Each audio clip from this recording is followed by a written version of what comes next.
Bonjour Bush. Bonjour et bienvenue dans ce studio Mbiwi, c'est là où on sévit dans le cadre de Maïna Sport.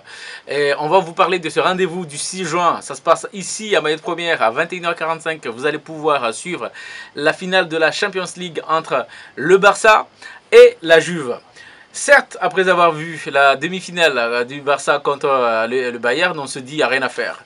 On se disait tous que le Bayern allait pouvoir résister au trio MSN. Ils n'ont rien pu faire, même s'ils ont gagné la demi-finale retour à la maison, mais le Barça avait déjà fait l'essentiel au match aller.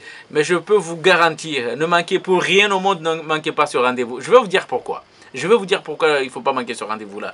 La Juve, 4 fois champion de suite en Italie. Ils ne sont pas là par hasard, attention la Juve. Vous connaissez le football italien, le catenaccio.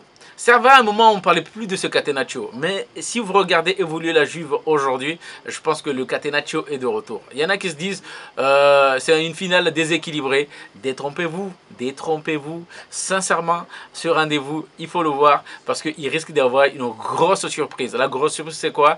C'est que le Barça, comme à son habitude, va garder le ballon. À toi, à moi, MSN, Messenger, je sais pas.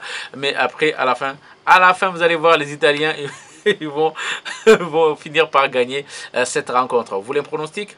Je dis déjà pour le match, je dis c'est l'Italie, c'est la Juve qui va gagner. Le score, 2-1 pour la Juve. Qu'est-ce que le catenaccio, s'il te plaît? Le catenaccio, c'est cette défense, c'est ce système de jeu qui consiste à défendre. Avant d'attaquer, on défend.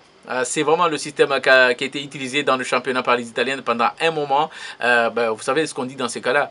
La meilleure attaque, c'est la défense. Donc, on défend avant d'attaquer. Donc, c'est ça le système catenaccio. Et ce système-là est de retour avec la Juve. C'est pour ça que je vous dis, on n'est pas à l'abri d'une surprise les 6 juin sur Maillette Première. D'accord. Et en point fort, quelles sont les stars de la Juve? Du côté de la Juve, nous avons notre Paul, l'homme qui vaut des millions en ce moment, qui est convoité par tous les grands clubs, que ce soit le Real, Barça, même le Paris Saint-Germain. Il y a Pogba qui est là, mais également, attention, Tevez, on ne parle pas beaucoup de ce gars-là, mais la Pache Tevez qui est devant là-bas, lui, attention, il ne loupe pas beaucoup d'occasions. Et puis, on peut citer d'autres. Buffon, 40 ans, le gars, il est toujours là. C'est lui, à tout seul, il a qualifié son équipe. Voilà donc quelques grands noms. Et puis Pirlo, c'est la star, c'est le métronome, c'est le maître à jouer. Le mec, voilà, les passes, comme on appelle, les passes millimétrées. Donc attention à cette équipe de la Juve. D'accord. Et à part le MSN, quelles sont les stars du Barça? Il n'y a personne là-bas. Merci bien. Bonjour, on se retrouve donc le 7 juin pour commenter la finale. D'accord? Avec plaisir. Merci.